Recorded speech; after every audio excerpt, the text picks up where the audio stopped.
అందరికీ నమస్కారం.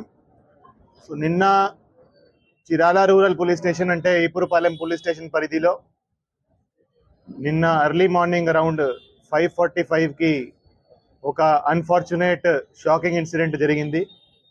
ఒక 21 years old అమ్మాయిను అత్యాచారం చేసి హత్య చేయడం జరిగింది.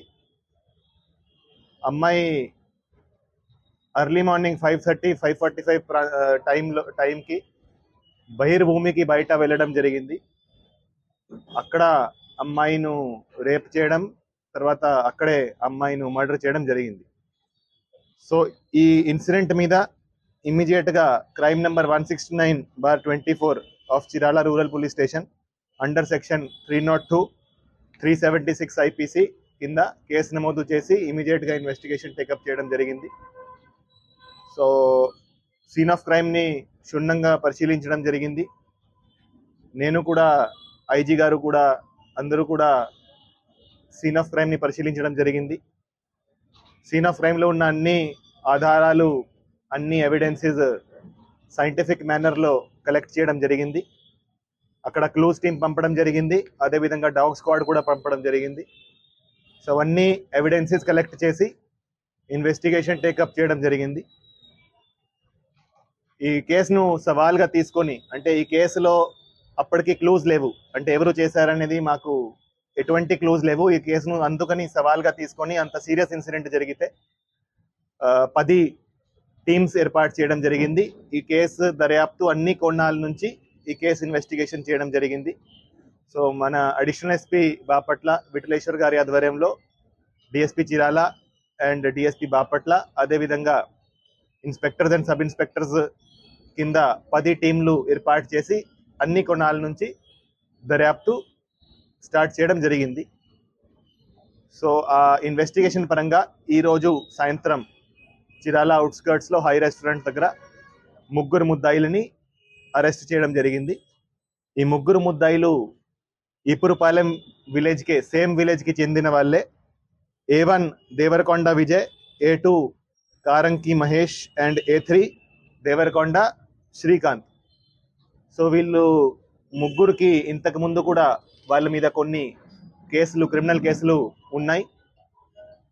ఎవరైతే A1 and A2 ఉన్నారో వాళ్ళు ఆ రోజు ఎర్లీ మార్నింగ్ అరౌండ్ 5 గంటలకి అదే ప్రాంతంలో, ఆ రైల్ పట్టాల దగ్గర మందు తీసుకొని అక్కడ వాళ్ళు డ్రింక్ చేస్తున్నారు. సో వాళ్ళు నార్మల్గా అదే ప్రదేశంలో తరచుగా డ్రింక్ చేయడం జరుగుతూ ఉంది. అదే టైంకి ఎవరైతే హతురాలో ఉందో, ఎవరైతే విక్టిమ్ ఉందో, ఆమె ఆ ప్రదేశానికి వెళ్ళడం జరిగింది. ఆ ప్రదేశానికి వెళ్తే వాళ్ళు అదే అవకాశంగా చూసుకొని ఆమెను ఇద్దరు బలవంతంగా లాగేసి బుషెస్లో తీసుకువెళ్ళి అక్కడ ఆమె మీద అత్యాచారం చేయడం జరిగింది. తర్వాత ఆమె నోరు మూసుకొని ఆమె తల మీద రాయితో కొట్టి ఆమెను స్మదరింగ్తో, అంటే ఆమె నోరు ముక్కు మూసుకొని ఆమెను అక్కడ చంపడం జరిగింది. ఇది చేసినాక వాళ్ళు అక్కడ నుంచి పారిపోవడం జరిగింది. పారిపోయి వాళ్ళిద్దరూ వాళ్ళ ఇంటికి వెళ్ళి అక్కడ వాళ్ళ బట్టల మీద కొన్ని మట్టి, తర్వాత కొన్ని ఈ మార్క్స్ ఉన్నాయి. అందుకని వాళ్ళ ఇంటికి వెళ్ళి అక్కడ బట్టలు కూడా చేంజ్ చేయడం జరిగింది. దాని తర్వాత వాళ్ళు ఒక్కసారి మళ్ళీ సీన్ ఆఫ్ క్రైమ్కి రావడం జరిగింది. అప్పుడు కొంతమంది వాళ్ళను అక్కడ చూడడం జరిగింది. అంటే వాళ్ళు సీన్ ఆఫ్ క్రైమ్లో మళ్ళీ ఆ రోజు కొంతమందికి కనపడ్డారు. ఎప్పుడైతే బాడీ దొరికే టైంకి, ఆ టైంకి మళ్ళీ కనపడ్డారు. సో అందుకని మాకు వాళ్ళ మీద కూడా అనుమానం వచ్చింది. వాళ్ళ మీద ఇంతకు ముందు పాత కేసులు కూడా ఉన్నాయి కాబట్టి వాళ్ళను అరెస్ట్ చేసి విచారిస్తే వాళ్ళు ఈ క్రైమ్కి కన్ఫెస్ చేయడం జరిగింది, వాళ్ళే చేశారని. సో ఎవరైతే A1 and A2 ఉన్నారో వాళ్ళు ఇద్దరు కలిసి ఆమెను బలవంతంగా అత్యాచారం చేయడం జరిగింది. తర్వాత వాళ్ళిద్దరూ ఆమెను హత్య కూడా చేయడం జరిగింది. ఎవరైతే A3 ఉన్నాడో శ్రీకాంత్, అతను వాళ్ళకి షెల్టర్ ఇచ్చాడు. సో వాళ్ళు ముగ్గురు కూడా చిరాల టౌన్లో ఒక లాడ్జ్లో వాళ్ళు ఒక రూమ్ తీసుకొని అక్కడ వాళ్ళు షెల్టర్ తీసుకున్నారు.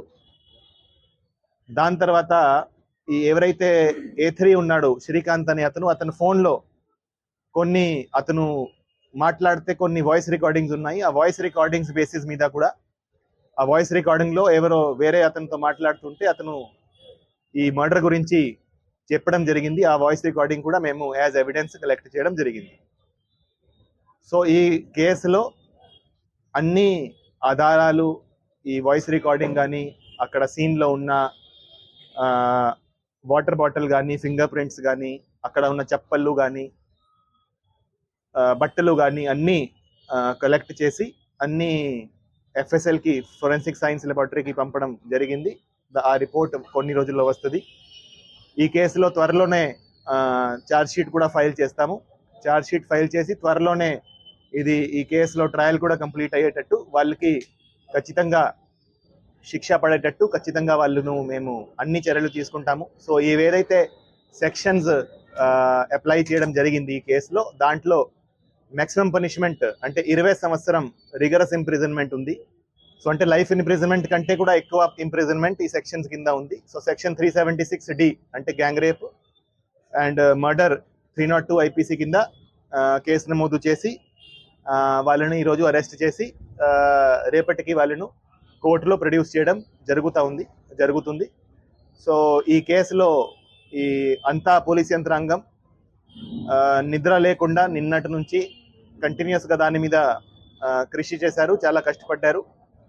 సో అందరినీ హృదయపూర్వకంగా అభినందిస్తున్నాము. ఈ కేసును ఈవెన్ మన రాష్ట్ర ముఖ్యమంత్రి గారు కూడా దాని మీద ఆదేశాలు ఇవ్వడం జరిగింది. హోమ్ మినిస్టర్ గారు కూడా నిన్న రావడం జరిగింది. హోమ్ మినిస్టర్ మేడం కూడా దాంట్లో ఆదేశాలు ఇవ్వడం జరిగింది. అదేవిధంగా DGP గారు, IG గారు కూడా ఈ కేసును కంటిన్యూస్గా